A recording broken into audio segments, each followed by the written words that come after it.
भगवान तो सभी कामनाओं को पूर्ण करने में सामर्थ्य है। देखिए, भगवान सभी कामनाओं को पूर्ण करने में सामर्थ्य है। तो कामना किससे किया जाता है? मांगना किसने चाहिए?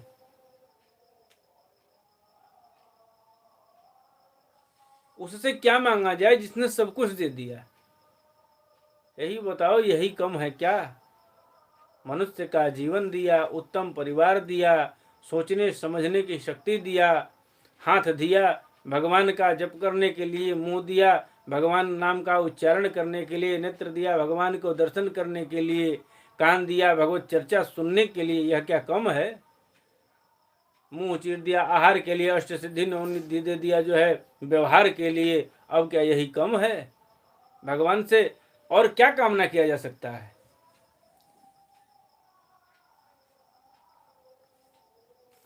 अरे, संसार में पशुओं को छोड़कर अपने पुरुषार्थ का सार जानने वाला ऐसा कौन पुरुष होगा जो आवागमन से छुड़ा देने वाली भगवान की प्राचीन कथाओं में से किसी भी अमृतमयी कथा का अपने कर्णपुटों से एक बार पान करके और फिर जो है इसकी ओर मन, उनकी ओर से जो है मन हटा लेगा। अर्थात देखिए, कहने का भाव क्या है?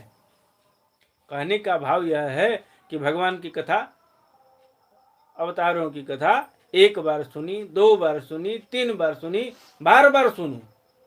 इतनी बार सुनो कि जैसे, पता नहीं हमारे साथ जितने लोग जुड़े हैं देख रहे हैं उनको पता है कि नहीं, अब तो इलेक्ट्रॉनिक मथनी आ गया है। दही जमा करके और इलेक्ट्रॉनिक ऐसे गोल मथनी उसको लगाओ, खर्र अपना करके जो है दही को तुरंत जो है मट्ठा बना देता है, उसमें से घी निकाल देता है। लेकिन हमारे समय में हम लोग देखा करते थे कि हंडिया होती थी, उसी में जो है गाय का दूध रख करके गर्म करके और उसको जो है मट्टी का वो बर्तन होता था उससे ढक दिया जाता था। और सुबह उठ करके हमारे घर का जो बुजुर्ग था मथनी लेकर के उसको महा करते थे। मथनी से इतना मह दीजिए, कहाँ अपने हृदय वक्षस्थल को, इतना हृदय को मथिए। किस मथनी, क्या कौन सी मथनी है? तो भगवान नाम, भगवान की जो है लीलाओं का, कथाओं का वर्णन, भगवान नाम का संकीर्तन, उससे इतना मथिए, इतना मथिए कि वह जो है मट्ठा हो जाए, घोर के पीने लायक हो जाए। पिबत भागवत रसमालयम मुहुरहो रसिका भूरि भावुका। भागवत को पीने की बात कही गई है, सुनने की बात नहीं बताई भागवत में। भागवत के लिए कहा गया पिबत भागवत रसमालयम, पिबत भागवत रसमालयम मुहुरहो रसिका भूरि भावुका। जब भी समय मिले रसिक इसको जो है रसना बना करके और पीते हैं। श्रीमद् भागवत महापुराण को जो है रसना बना करके पीते हैं। रसिक जो होता है वो, तो रसिक बनने का प्रयास, भगवान की कथाओं लीलाओं का ज्ञान संज्ञान, उत्सव आनंद उसी में मनाना है। प्रभु की लीलाओं में, प्रभु की कथाओं में जो है आनंदित रहना है, भगवान नाम का उच्चारण करते रहना है। पुनः भगवान सुखदेव कहते हैं, राजन, प्रयोजनवश शुकर बने श्री हरि की कथा को मैत्रेय जी के मुख से सुनकर के भी जो है भक्ति व्रतधारी विदुर जी की पूर्ण तृप्ति नहीं हुई। अतः उन्होंने हाथ जोड़ करके फिर से पूछा। सोचिए, अगर विदुर जी नहीं होते तो मैत्रेय मुनि बताने वाले कैसे होते? एक कहावत है और हम तो उसको जो है अपने लिए चरितार्थ मानते हैं। जब बनारस गए पढ़ने के लिए तो प्रायः जो है पुरातन परंपरा धीरे धीरे वहाँ से विलुप्त हो रही है। अब अर्थ की शिक्षा बनारस में भी होने लगी। संस्कृति, संस्कार, संस्कृत से संस्कृति और संस्कार आते थे। तो वो इसलिए आते थे कि संस्कृत को पढ़ने के लिए शुल्क नहीं लगता था, वो निःशुल्क था।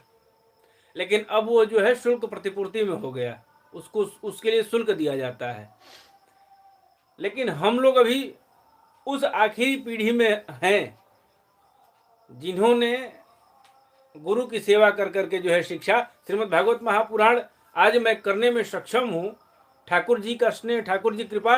लेकिन इसको जिन्होंने पढ़ाया उनकी बड़ी महती कृपा रही। और आप लोगों को बता दें कि प्रतिदिन जो है मैं 10 से 12 किलोमीटर पैदल नंगे पांव चलता था, आता था और जाता था।